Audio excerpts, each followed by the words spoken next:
Have you ever wondered how stress during pregnancy can truly affect a baby? We're going beyond the general idea and diving into the direct biological conversation happening through the placenta. This isn't just about a mother feeling stressed. It's about how that stress, in the form of a hormone called cortisol, literally crosses the placenta and begins to shape the baby's developing brain. Think of cortisol not just as a chemical, but as an architect. When a mother experiences intense, prolonged stress, cortisol levels rise. This cortisol can travel to the baby and start altering the very blueprint of the brain. It can change how fast certain parts grow and how key neural structures are built. Let's look at three critical areas. First, the amygdala, the brain's emotion and threat detection center. Under the influence of high cortisol, the amygdala can become enlarged and hypervigilant. It is like turning the danger sensor up to maximum, priming the baby to perceive threats everywhere, even when they're safe. Next is the hippocampus. This is the core of our memory and learning. High cortisol can impair its growth and function. This means the brain's ability to store new memories and recall information can be compromised right from the start. And finally, the prefrontal cortex. This is our executive command center, responsible for things like impulse control, reasoning, and managing our emotions. Cortisol can impact its development. Imagine having a super-sensitive alarm system, the amygdala, but a weakened control center, the prefrontal cortex, that can't effectively calm it down. This isn't just a list of biological facts. This is the origin story for so many of the struggles we see with adoptees and foster care survivors. These three structures, the overactive amygdala, the impaired hippocampus, and the underdeveloped prefrontal cortex, are deeply interconnected. When we see a child in adoption or long-term placement struggling to form secure attachments, they aren't just being difficult. Their neural wiring for trust and safety was literally built differently before they were even born. And the impact doesn't stop with attachment. This altered brain foundation is why these challenges often cascade into other areas. Difficulties in school?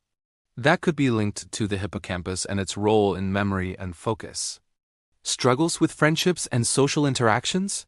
That could be the prefrontal cortex having a hard time managing the amygdala's intense emotional reactions. The child isn't failing the system. In many ways, a system built without this knowledge is failing to understand the child's brain. But here's the most important part. Understanding this biological blueprint changes everything. It allows us to move from blame and frustration to empathy and effective support. It's the first step toward creating environments that help these incredible brains heal and thrive. Good morning, good afternoon, good evening all, it's Bear here.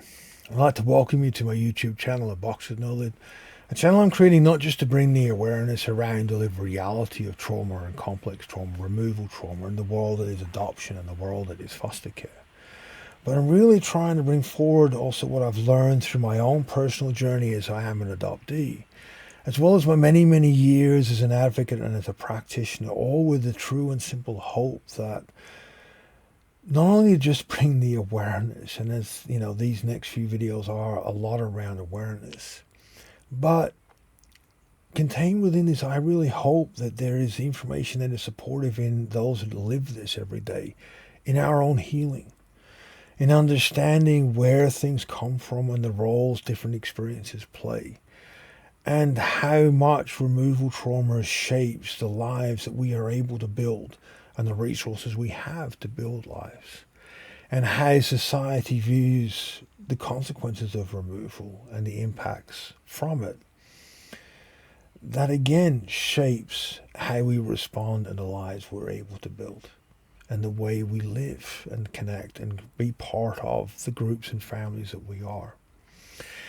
Now, as you can tell by the climation, cross-placental stress. This video I want to get into a little bit more just to get the understanding and the value of the understanding of the very physical mechanisms in our body, in our physiology, that are part of how we connect.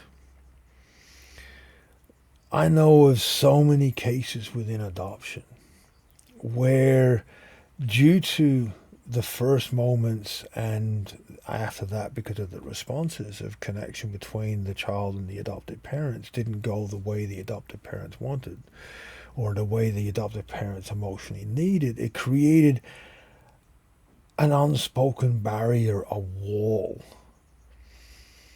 And when you look at this in the perspectives of, the children that go through another form of negative reinforcement through the system and foster care, the same deal. The way we respond and work out how to connect and attach has been fundamentally altered because of cross-placental stress, cortisol, from our mother. In our most developmental years inside the womb, our body is being developed to be in a hostile world. Our neurological focus on what is prioritized has been embedded within our developing physiology. It's not where, like, if an adult goes through a traumatic experience and it alters a structure that was there. Our structure has been developed from conception to function this way. That is the fundamental tenet of these videos, these last few and this next few, that I want understood, because without this understanding, the ability to work with its implications is not possible. Whether those of us are living it, trying to find a path out to build better lives, or in the future circumstances of removal and placement, or from therapists who are setting up to work with adoptees or those in foster care. This understanding needs to be at the core of the way you view and assess this process and its implications. When an infant goes through and is bathed in cross-placental cortisol and develops, the physiology is fundamentally altered. And the priorities that we are drawn to, that our nervous system demands fulfilled, change. And the physical ability to process interaction, to develop connections in the early stages of life is fundamentally different, because we're wired for threat. As I said in numerous videos, because the biological cues of connection are not there, they're not appeased with the genetic connections, the biological connections with our biological mother and our biological father, our biological family, the pheromones and hormones and everything that is there, that is designed to appease some of the components of cross-placental stress. Sorry, this is triggering for me, because this describes so much of my life and my own experience. And I'm trying to remain as balanced as I can in this. But because the understandings are not there as to what is needed, hence making these videos. But as I said, because there is the biological components that can help support the paths for the nervous system to reach out and build connections are not present when you are trying to get an infant to attach to non-biological family or non-biological parents, adoption or foster care. It doesn't work the way it is assumed. Having the mere presence of an adult doesn't automatically change what that infant or child has gone through. And when you're looking at developmental trauma and how it alters how the body functions, it does nothing to change it. Until that infant has experiences over time to teach it to be able to create the categories, to be able to process and to alter synaptically how the brain interprets threat, to open the door to new experiences. The only path that exists is fight, flight, shutdown. Every interaction, every time that infant is picked up, fight, flight, shutdown, fight, flight, shutdown, fight, flight, shutdown, fight, flight, shutdown. And until that is worked with and understood by the adults that are engaging with that child, that is all that child has. And when we're placed into the situation of the emotional expectations in the world that is adoption, it bluntly destroys our adoption. My childhood was destroyed by this mechanism. I know of so many other adoptees whose lives have been destroyed by this mechanism. because of its lack of understanding of what it is there. And when your entire life you have grown up from this base, due to the way our brain culls what is not used through different stages throughout our life, post-birth, there's a culling, in adolescence there's a culling, in our early 20s there's a culling. The road back is very, very difficult and almost impossible.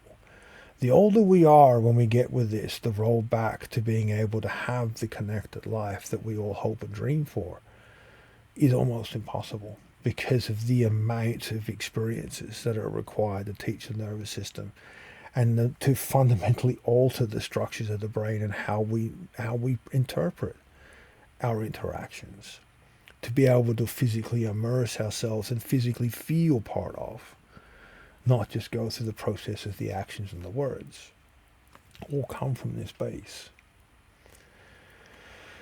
When you fundamentally alter how the child develops in the womb, when you alter the amygdala, when you alter the hippocampus, when you alter the prefrontal cortex, you are setting that child up to be a certain way. And if that way is not understood and worked with in the very early years of that child's life, it becomes reinforced and embedded.